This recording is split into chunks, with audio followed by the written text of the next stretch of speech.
예, 사랑하는 우리 에덴 성도 여러분들, 우리 고난 주간을 보내고 있습니다. 고난 주간을 지나면서 고난 주간의 의미를 같이 생각했으면 합니다. 제일 첫 번째는 죄 없으신 예수님이 왜 이 땅에 오셔서 고난을 당하셔야 하는가라는 것입니다. 예수님의 고난의 의미를 기억하는 것, 이것은 고난 주간에 있어서 구원받은 하나님의 백성들에게 있어서는 굉장히 중요한 이야기입니다. 이사야 53장 6절은 이렇게 말씀하고 있습니다. 여호와께서는 우리 모든 사람의 죄를 예수님에게 담당시키셨다라는 것이죠. 성경은 죄의 결과가 죽음이다라고 말씀하고 있습니다. 모든 사람들은 죽습니다. 그 이야기는 모든 사람들이 죄인이었다라는 것이죠. 스스로 구원할 수 없는 그런 죄인들입니다. 이 땅에 존재하는 그 누구도 지금까지 영원토록 살아있는 사람은 없습니다. 왜냐하면 죄의 결과가 죽음이기 때문에 그렇습니다. 우리 모두는 죽을 수밖에 없습니다. 하지만 그 죽을 수밖에 없는 사람들을 하나님은 구원하시기로 작정하셨습니다. 우리를 구원하시는 계획을 세우신 것이죠. 그래서 예수님을 이 땅에 보내시게 되었습니다. 우리들이 받아야 될 형벌, 우리들이 잘못해서 받아야 될 벌을 예수님에게 대신 지시게 한 겁니다. 그게 십자가였고 그게 예수님이 받으신 고난이었습니다.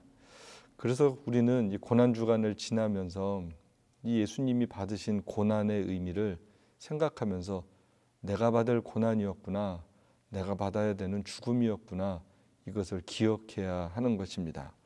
나를 위해 받으신 그 예수님의 고난, 그 하나님 계획, 하나님의 사랑, 예수님이 받으셨던 모든 일들 우리들의 마음에 새기고 잊지 않는 것이 이 고난 주간의 의미입니다.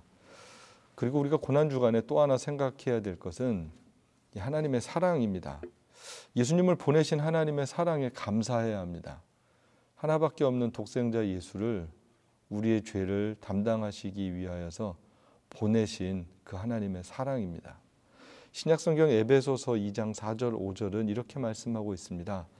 국률이 풍성하신 하나님이 우리를 사랑하신 그 큰 사랑을 인하여 허물과 죄로 우리를 그리스도와 함께 살리셨다라는 것이죠. 여기 본문에 보면 그 큰 사랑을 인하여 이렇게 기록하고 있습니다. 하나님께서 예수님을 보내신 목적이 구원이시라면 우리를 구원하신 이유는 우리를 사랑하셔서 우리를 구원하셨다라는 것입니다. 여러분, 하나님이 저와 여러분을 얼마나 많이 사랑하시는지 여러분 아십니까? 사실 이 사랑을 우리는 잘 이해하기 어렵습니다. 왜냐하면 우리가 하나님의 사랑을 받을 만큼 그렇게 괜찮은 사람들이 아닙니다. 우리는 늘 죄를 짓고 있고요. 하나님의 사랑을 알면서도 그 하나님의 사랑받는 사람답게 잘 살지 못할 때가 너무나도 많은 사람들입니다. 어떤 분은 이야기합니다. 용서를 받았지만 죄인이라는 거예요. 사랑을 받았지만 그 사랑을 따라서 우리는 잘 살지 못하는 그런 연약한 존재들입니다. 그런데 그런 우리들을 하나님은 정말로 사랑하셨다라는 거예요. 우리의 그런 부족한 것을 아시고도 하나님이 사랑하셨습니다. 그래서 성경은 이야기를 합니다. 우리가 연약할 때도 하나님이 사랑하셨다는 거예요. 우리가 죄인처럼 살 때도 하나님은 우리를 사랑하셨고 포기하지 않으셨다라는 것입니다. 우리 이 사랑 잘 이해하지 못합니다.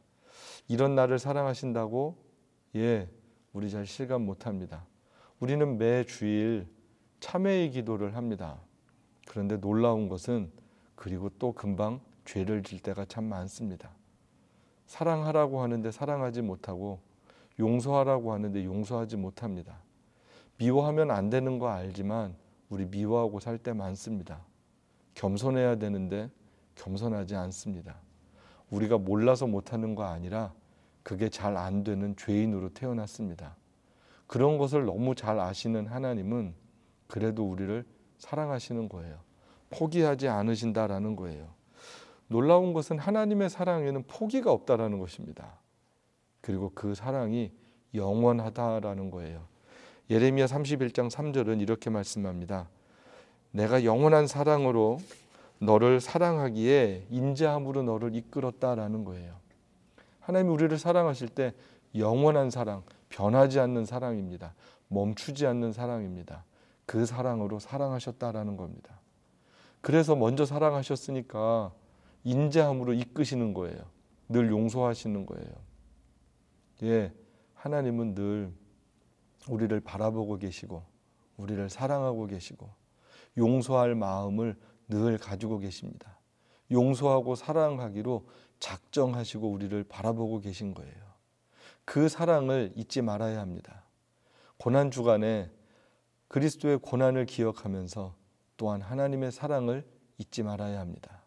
그 사랑으로 오늘도 저와 여러분을 하나님은 보시고 계시고 오늘도 우리를 용서하고 계십니다.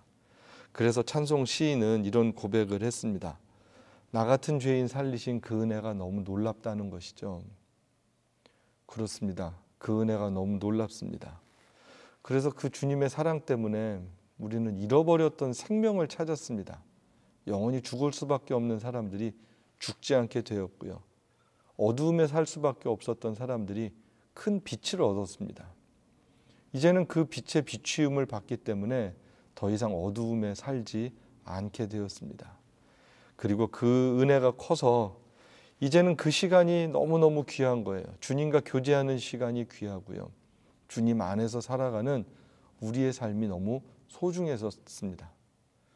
구원받은 사람들은 그래서 하루하루가 감사할 뿐만 아니라 소중한 인생이 되었다라는 것이죠. 그 은혜 안에서 살아가는 사람들은 그래서 인생을 허비하지 않습니다. 어떻게 하면 좀 더 귀하게 살까? 어떻게 하면 좀 더 가치 있고 의미 있게 살까? 이런 고민을 자연스럽게 하게 된 것이죠. 그러면서 찬송 시인이 또 고백합니다. 지금까지 산 것도 하나님의 은혜이고 앞으로도 하나님의 은혜 가운데 살겠습니다라는 그런 아름다운 고백을 합니다. 그리고 그 하나님이 결국은 우리를 그 영원한 나라로 인도해 주실 것을 믿습니다라고 고백합니다. 그 영원한 나라, 거긴 눈물도 없고요, 슬픔도 없고요, 고통도 괴로움도 없습니다. 그곳은 죄가 있지 않은 곳입니다. 그 영원한 하나님의 나라로 하나님은 우리를 인도하신다라고 말씀하셨습니다. 그래서 찬송 시인이 고백한 거예요. 거기서 영원토록 즐거워하겠습니다. 거기서 영원토록 행복하게 살 것을 마음에 품고 그것을 일상의 삶에서 기쁨으로 감사로 고백했던 것이 나 같은 죄인 살리신 그 은혜 놀라워라는 그런 찬송가 가사입니다. 그분은 하나님의 은혜를 알았습니다. 그리고 기억했습니다. 잊지 않았습니다. 그리고 고백했습니다. 전 우리 성도들도 그 하나님의 사랑 기억하고 고백하고 감사할 수 있었으면 좋겠습니다. 그리고 그 찬송이 우리의 마음속에 우리의 고백이 되고 또 우리의 삶이 되길 주님의 이름으로 축복합니다. 우리 같이 기도하겠습니다. 놀라운 하나님의 사랑과 구원을 감사합니다. 그 사랑 잊지 않고 살겠습니다.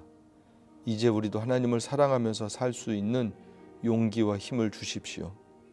이 고난주간 그리스도의 고난에 감사하는 하나님을 사랑하는 우리 성도들 되게 하여 주옵소서. 예수님의 이름으로 기도합니다. 아멘.